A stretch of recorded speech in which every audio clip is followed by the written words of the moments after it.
네, 여러분 안녕하세요. 무선생입니다. 최근에 아파트 가격 하락이 심각해지고 있습니다. 사람들이 처음에 가격이 내릴 때는 잠깐의 조정이라고 생각했었는데 이제는 정말 하락이고 앞으로 다가올 침체를 기다리고 받아들이고 있는 것 같습니다. 10년 전에도 비슷한 일이 있었습니다. 바로 2005년, 2006년 시기에 엄청나게 가격이 많이 올랐던 버블7 지역인데요. 바로 버블7 지역이란 강남구, 송파구, 서초구에서 강남 3구 지역과 목동이 있는 양천구, 그리고 경기도의 분당, 평촌, 그리고 마지막으로 용인 수지 지역이었습니다. 이 7군데를 버블7 지역이라고 불렀는데요. 그 이유는 2005년에서 2006년이 될 때 아파트 가격이 35%가량 1년에 35%가 올랐던 엄청난 상승을 보였던 지역인데요. 그때 비교했을 때 지금은 어떤 지역이 그런 버블 지역으로 평가받을 수 있느냐를 보자면요. 제가 생각하기로는 노원, 도봉, 강북구, 바로 노도강 이 지역과 인천의 송도, 검단, 그리고 김포, 그리고 인덕원 지역과 마지막으로 동탄, 이 지역들이 그 당시에 버블7과 비교할 수 있는 지역들 아닌가 생각이 듭니다. 그렇다면 10년 전에 나타났던 그 양상과 지금의 양상이 무엇가 다른지, 그리고 비슷한지에 대해서 좀 살펴보겠습니다. 첫 번째로 그 당시에는 처음으로 종합부동산세가 만들어지고 아파트 보유에 대한 부담이 심화되면서 똘똘한 한 채 현상이 처음으로 나타났던 시기입니다. 종합부동산세라는 거는 주택을 많이 가질수록 세금을 많이 부과하는 형태로 징벌적으로 부과되게끔 만들어져 있는데요. 2006년에 이 종합부동산세가 처음 만들어졌을 당시에 그 당시에도 엄청나게 높은 세율을 부과함으로써 다주택자에 대해서 세금 부담을 늘려줬고요. 그걸 피하기 위해서 똘똘한 한 채, 즉 한 채에 대해서는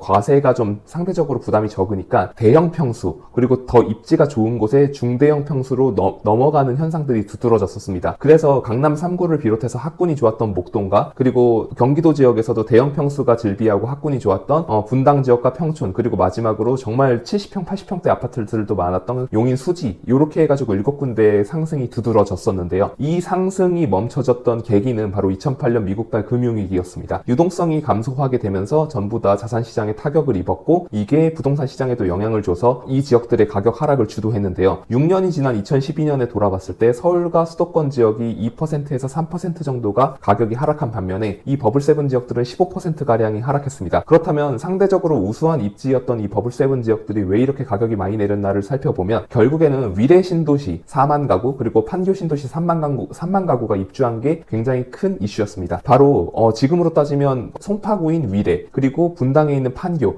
이 지역들은 강남을 대체할 수 있는 지역들로 불리웠었고 지금 사람들이 원하는 건 좋은 입지의 신축 아파트라는 그 당시에도 그런 흐름들이 만들어지면서 정말 알짜배기 입지였던 판교와 위례에 집중적으로 공급을 함으로써 엄청난 공급 효과를 나타냈고, 또 정권이 바뀌고 나서 이명박 정부에 들어서 우면동, 세곡동, 내곡동 등 그린벨트였던 지역들, 강남 지역의 핵심 입지들을 그린벨트를 해제하고 보금자리 주택을 공급하면서 이를 사전청약 형태로 공급했던 효과들이 나타나면서 그 알짜배기 입지들의 신축 아파트가 새롭게 공급되는 효과를 보이니까 가격이 안정되기 시작했던 것입니다. 그러면 지금 돌아보면은 지금은 어떤 지역들이 올랐는지 살펴보겠습니다. 아까 말씀드렸던 대로 10년 전에 버블7 지역들이 올랐던 건 종합부동산세를 피하기 위해서 학군이 좋아서 입지가 좋은 중대형 평수가 올랐다면 지금의 흐름은 내 집 마련 수요가 끌어올린 상승이었다고 생각이 듭니다. 그래서 서울 지역에서도 상대적으로 가격이 좀 저렴해서 신혼부부라든가 젊은 세대들이 내 집 마련을 하기 좋았던 노원, 도봉, 강북이라고 불리우는 노도강, 요 지역들에 대한 가격 상승이 크게 나타났었고, 그리고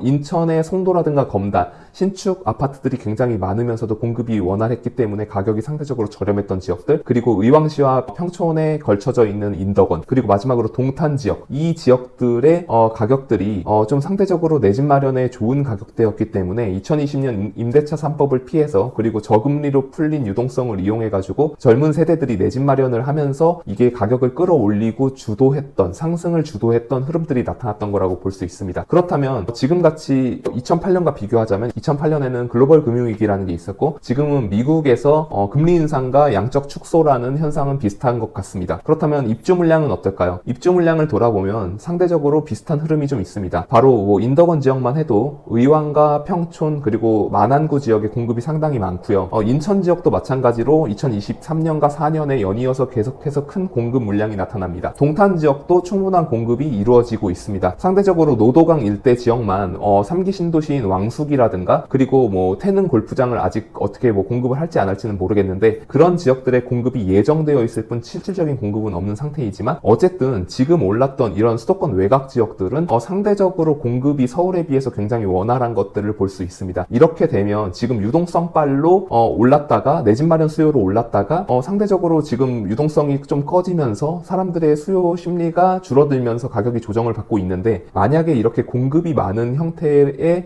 추세가 지속이 되면은 상당 기간 가격의 흐름이 좀 지지부진할 수 있다라는 점은 염두에 둬야 할 것 같습니다. 그렇다면 지난 버블7 지역들은 이번 상승장에서 가격을 회복해가지고 올라오긴 했는데, 이 지금 언급했던 노도강이라든가 인천의 송도 검단 그리고 인덕원 동탄 지역은 어떨까를 비교를 해보면요, 결국에 강남 3구를 비롯해서 목동과 분당 그리고 평촌은 일기 신도시 재건축이라든가 목동의 재건축 그리고 강남의 재건축이 이루어지지 않으면 신규 공급이 굉장히 어려운 지역들로 여전히 남아 있습니다. 한마디로 공급이 원활한 지역들이 아니기 때문에 가격 방어가 더 되기 좋다라는 것이죠. 위례 신도시와 판교 신도시가 또 새롭게 나올 수 없는 여건이기 때문에 이 지역들은 가격을 회복하고 지금도 가격을 유지하고 있는데요. 반면에 생각해보면 노도강 지역을 제외하고 인천의 송도라든가 인덕원 지역 그리고 동탄 지역들은 아직까지도 공급이 용이한 택지지구들을 선정할 수 있는 곳들이 주변에 아직도 많이 남아있는 것들은 리스크하다고 할 수 있겠습니다. 저는 이제 그 15년 전과 지금의 흐름을 이렇게 비교해 봤는데요. 앞으로도 이런